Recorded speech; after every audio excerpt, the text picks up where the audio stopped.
My reflection about the counsels of the bird is a spiritual narrative in which he uses a bird metaphor to impart profound truths about self-discovery, love, transcending earthly ties.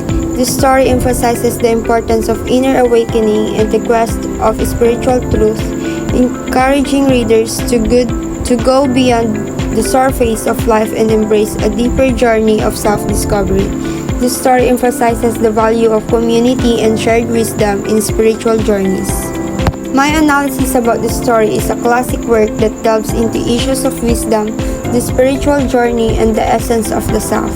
The plot revolves around a bird who collects a group of other birds to give knowledge and counsels, emphasizing the significance of overcoming earthly cravings and attachments in order to get a deeper understanding of the divine. The bird's message inspires listeners to engage on a spiritual journey, emphasizing the importance of overcoming ignorance, cravings, and diversions that leads people away from their actual essence.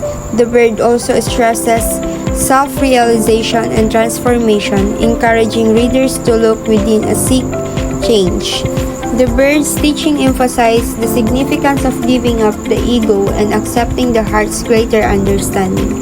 Rumi's approach in Masnavi is distinguished by poetic beauty, vivid imagery, and a conversational tone which conveys difficult spiritual truth in an understandable way.